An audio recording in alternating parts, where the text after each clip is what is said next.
still no Super Bowl appearance for Lamar Jackson and the Ravens. And I guess we'll start here. What did you think about how he played on Sunday in general? I think for the most part, he looked pretty good. The big head scratcher was the throw to Isaiah Likely into triple coverage. I know you're DPI hunting there, but that's a throw you shouldn't make. Outside of that, I think he looked pretty good. I think there were a lot of opportunities for him to maybe use his legs more. He was a little more reticent to leave the pocket than he has been. This is a very tired show about Lamar Jackson this year, right? Like, oh, he's so much better as a pocket passer. Now, I think he's just finally in an offense that allows him to showcase that better. I think he's always been a pretty good pocket passer, but he just was not as inclined to punish them with his legs, seemingly. There were some scramble opportunities he left on the table. Other than that, I don't think Lamar was a huge issue in this game. I think you probably point more to the general offensive game script. They had like -3 runs on the day. They didn't hand it off a single time. That puts strain on anybody. Like trying to drop back and go blow for blow with Patrick Mahomes is tough. Obviously, I think the interesting thing for the Ravens is they kind of called the game like they opened up and the game automatically started 21-0. It's how they felt like they were calling it the whole time, which is kind of baffling because like they were never totally out of it by the score. I know, especially in the first half, it felt like, holy crap, Mahomes and Kelsey are on God mode today. It kind of seems like they're going to be so overwhelming that we won't have a chance to get in this unless we start playing like a Big 12 game and fling the ball over the field. But they were down like 17-7 going into half. Defense kicked Mahomes and Kelsey's ass in the second half to the point where they struggled to sustain any drive. So I was just kind of baffled that they just got away from what got them here all season, which is kind of being able to run the ball, even though they switched offensive coordinators from Greg Roman to Todd Monken. Running the ball was still a pretty big strength for this team, and they just never went to it really at all. And by the time, I guess you get late in the game and you kind of need a score, it was a little bit too late. But really weird strategy from the jump. I kind of agree with you that Lamar could have made a little bit more happen with some scrambles, but it's tough. Like when you walk into the game and you're saying, well, Lamar, it's all 100% on you, when it didn't really have to be that way. Yeah, it didn't have to be that way. I also note that game was a little closer than the final score. Like you had the Zay Flowers fumble. That game could have easily been like 17-21. People like to pick apart this stuff because we're talking about conference championship games. It's the NFL. You can always point to one or two things that if they went the other way, the outcome would have been different. Yeah, and I even on one of the Chiefs scoring drives, I don't remember if it was a touchdown or a field goal, but it was set up by the strip sack that Lamar suffered, like kind of on their own side of the field. So it really does kind of feel like just a huge missed opportunity for the Ravens, because even at the end of that game, I don't really think that the Chiefs are just like markedly better than the Ravens. They just kind of had some off moments. And then when you're playing against Kelsey and Mahomes and Reed and Spags and what they've been able to develop over the past few years, like you can't really have those turnovers, right? Where, especially like the first touchdown. Mahomes and Travis Kelsey and Andy Reid to 17 points, you need to win the game. Right. And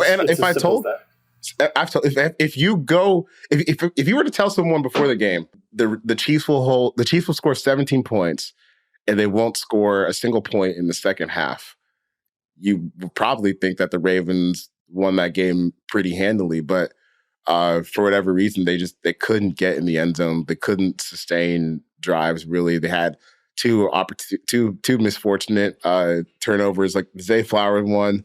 That was tough, especially because he was right there, and then Snead makes a punch out. So that was also just a terrible sequence for Zay Flowers. The taunting penalty, then he makes the play to regain the yards and get back to the 10-yard line. So I guess, you could kind of say he negated that, but then to fumble and then go back to the sideline and be so upset that you cut your hand by hitting something, that's it's no way to live, Zay. It's the way to live. And I almost felt bad for him by the end of the game, but it's the AFC Championship game. I feel like you got to be a little bit more composed than that. I don't want to go full boomer sports writer here and be like Zay Flowers is immature, because taunting penalties shouldn't exist. First of all, like I want to see guys trip at one another, but you can't punch the bench or whatever he did. Can't punch the bench. And then it's funny because he said that someone asked him after the game, like if he had cut his hand on the bench, and he said no, he had a cut before he had a cut on his hand before he hit the bench. I was like, okay, I don't know if that's true or not, but regardless, if you already have a cut on your hand, you probably shouldn't be punching the bench regardless when your main job is to catch footballs. To me, Zay is like, by the end of the season, he kind of seemed like the only like reliable wideout option that they had. So they still have to address that room. I don't think Odell is going to be back. He was barely playing in that game, and by the end of the season, and then it's just like Rashad Bateman, Nelson Aguilar, guys who have shown that they're probably replaceable moving forward. So it's going to be a long offseason for the Ravens, man. It's going to be a long offseason for the Ravens. I kind of got to the point where I don't know like what would it take for this Chiefs team to lose in the postseason at this point? Like, kidnap Kelsey, kidnap Mahomes, just wait for everyone to get old and die off? Well, I'll say this. I've been hedging against the Chiefs all postseason just because outside of Mahomes, this is the worst offense they've had during the Mahomes era. So I've been punting on them this entire postseason run. I've just been like, Mahomes has to go nuclear. But the defense is playing extremely well. I think we all understand by now that Spags has this unit playing extremely good football. They've got some very talented players on that unit. It's tough. I mean, the Ravens had it, man. Like, I don't think the Chiefs are invincible by any means. Like, you hold Mahomes to 17 points. You probably feel pretty good about your chances to win the game. But if the defense is playing the way they played against the Ravens and they get a couple turnovers and they hold an MVP quarterback to 7 points, it's tough. Yeah, and I think it's kind of interesting that Spags has become, this guy, because I remember when he was the head coach of the Rams and it was just like a total complete joke. I think he went like 11-40 as the head coach there. And, I guess people have been asking recently, like, why hasn't Spags got any head coaching interviews? And it's been a long time since he was a head coach of the Rams. But that really went really, really poorly for them. So maybe that's just where he's going to be. He's going to be stuck as a defensive coordinator forever. But hey, he seems to be pretty good at it to me. I mean, the Chiefs defense has steadily gotten better over the past 3 years under his tutelage. Now they've reached like the mountaintop where they're one of the best teams, one of the best defenses in the league. And I think what's really crazy about where they've been is their secondary is so young, and they've kind of turned into one of these units that it's really hard to get open and get free from them. And that was one of the biggest things to me when I was at the game on Sunday was just how overmatched the Ravens wide receivers were compared to the Chiefs defensive backs a lot of time in terms of getting open, in terms of like just like how the scheme was trying to get open against those guys. Nothing was really working. You got Jerry Sneed, who's set to be a free agent, but he was drafted in 2020. Trent McDuffie, he's a second-year player. He was an all-pro this year from the slot. You got guys like Jalen Watson outside, Joshua Williams is a depth, Justin Reed as safety. I mean, it's a young group, but they're playing really good football. And they do, we can like peek ahead a little bit, but they do kind of seem like they have the chops to slow down at least like the 49ers passing game. I think the 49ers will probably commit to the run a little bit harder than Baltimore did on Sunday. But, this is like legit championship caliber defense that they finally have for Mahomes. So, even in like some of the dip in, I guess, scoring output for the Chiefs, because they still move the ball pretty well throughout the season. But now you have a top 3 defense, and it's a level of support Mahomes hasn't had, and it's a level of support, quite frankly, I'm not sure he always needs. But here we are with the greatest quarterback ever having a top flight defense that was just capable enough of shutting down the MVP of the league. So, are you tired of Mahomes, or are you just embracing this as our football overlord? No, he's our overlord. I would never say anything bad about our overlord. No, I don't need parity to enjoy the NFL necessarily. If good football is being played, then that's really all I care about. And Mahomes plays awesome football.